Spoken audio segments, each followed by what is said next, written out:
Bismillahirrahmanirrahim. Alhamdulillah wassalatu wassalamu ala Rasulillah. Amma ba'd, materi yang ke-12 dalam Tasjir Matan Al-Waraqat. Kita akan membahas tentang Al-Akhbar. Al-Akhbar adalah bentuk jamak. Jamak dari khabar. Khabar itu apa? Fal khabaru ma yadkhuluhu sidqu wal kadhib. Khabar adalah suatu ungkapan, suatu informasi yang bisa dimasuki oleh as-sidq dan al-kadhib. Bisa dimasuki oleh kejujuran atau kedustaan. Karena suatu khabar itu mungkin bisa jadi dia jujur jika sesuai dengan fakta atau dusta, bohong jika tidak sesuai dengan fakta yang sebenarnya. Ini dari sisi khabarnya sendiri. Adapun adapun jika ada perkara yang lain, maka bisa jadi tidak mengandung kedustaan, sudah pasti kejujuran. Misalnya khabar dari Allah Subhanahu wa taala, maka itu sudah pasti mengandung kejujuran saja, tidak ada kedustaannya. Tapi itu karena perkara yang lain. Tapi dari sisi khobar sendiri, contohnya misalkan ada orang memberitahu, qama Zaidun, telah berdiri Zaid. Maka ini informasi yang bisa jadi benar atau jujur, bisa jadi dusta, tidak sesuai dengan fakta. Lalu beliau mengatakan, wal khabaru yang qasimu ila qismain. Khobar itu terbagi menjadi dua, yaitu ahadun wa mutawatirun.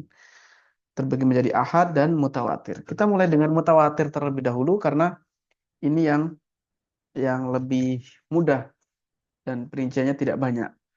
Fal mutawatiru, mutawatir adalah mayujibul ilma. Ini yang memberikan dampak suatu informasi ilmu, ilmu yakin. Dan bagaimana mutawatir tersebut? Wahwa an yarwiya jama'atun.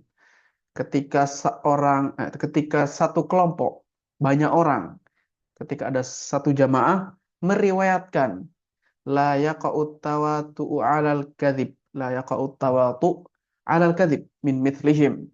Dan saking banyaknya jamaah ini yang tidak mungkin mereka sepakat di atas kejujuran dari orang-orang seperti mereka. Itu tidak mungkin jujur, tidak mungkin berdusta ila ayyantahiya ilal mukhbari anhu. Begitu riwayatnya, jalurnya dari satu kemudian ke berikutnya terus saking banyaknya sampai tidak mungkin berdusta sampai ilal mukhbari anhu, ke orang yang diinformasikan, orang pertama. Dan itu wayakunu fil asli an musyahadatin au sama'in. Dan informasi tersebut yang diriwayatkan tersebut dari sesuatu yang disaksikan atau didengarkan, bukan berasal dari suatu ijtihad, dari suatu ijtihad, pandangan pribadi maksudnya. Ijtihad. Jadi hasil pikiran atau dari penelitian. Tapi ini benar-benar suatu yang dijangkau oleh panca indera. Maka itu disebut dengan mutawatir. Contohnya, ada orang yang memberitahu, banyak sekali orang yang memberitahu ada Ka'bah di kota Makkah. Maka ini suatu yang mutawatir karena saking banyaknya orang tersebut tidak mungkin mereka, walaupun kita tidak melihatnya secara langsung, tapi dengan informasi yang banyak tersebut, maka kita bisa memastikan itu benar. Jadi sesuatu yang ilmu, menjadi sesuatu yang yakin. Dan lawan dari mutawatir adalah ahad. Ahad. Jadi membacanya adalah dengan panjang. Ahad. Ini lawan dari al-mutawatir. Ini huwallazi yujibul amala wala yujibul ilma. Ini yang bisa dijadikan sandaran suatu amalan yang mengharuskan untuk diamalkan, tapi tidak sampai memberikan suatu tingkatan ilmu. Jadi dia hanya sampai ke tingkatan adzon karena ada kemungkinan terjadi kesalahan. Dan itu disebabkan karena jumlah yang meriwayatkan tidak banyak seperti mutawatir. Satu orang, dua orang, tiga orang. Dan ya, dalam ilmu hadis ada macam-macam namanya. Ada gharib, kalau cuma satu orang di salah satu dari sanatnya. Atau aziz, aziz dua orang dari salah satu dari sanatnya. Kemudian ada al-masyhur, al-masyhur lebih dari dua tapi tidak sampai ke mutawatir. Nah, ini hanya sampai ke tingkatan adzonna. persangkaan saja. Kalau hanya satu orang, dua orang, atau tiga orang. Ini pada asalnya. Kecuali kalau ada korina, ada indikasi yang menguatkan bahwa itu menunjukkan yakin. Maka tentu saja berbeda. Tentu saja berbeda. Misalkan semua perawinya memiliki sifat al-adalah, kemudian as-siqah, dhobot juga begitu. Mereka orang-orang yang beriman, orang-orang yang bertakwa, orang-orang yang kuat hafalannya, maka bisa menjadi yujibul ilm. Tapi pada asalnya tidak. Pada asalnya tidak, karena ada kemungkinan untuk salah. Dan ahad ini terbagi menjadi dua, yaitu musnad dan mursal. Musnad adalah hadis atau riwayat yang terus bersambung sanatnya. Riwayat yang sanatnya, rantai periwayatannya terus bersambung, tidak ada yang terputus. Dan lawannya adalah mursal. Wal mursalu ma lam yattasil isnadu. Yang ada putus di sanatnya. Dan istilah mursal ini menurut para ulama fikih dan para ulama usul, ini namanya mursal. Kalau di ilmu hadis atau kebanyakan ulama hadis, maka ini sebenarnya selaras sepadan dengan istilah munqati. Jadi yang penting ada terputus dimanapun, di awal, di tengah, atau di akhir dari sanatnya.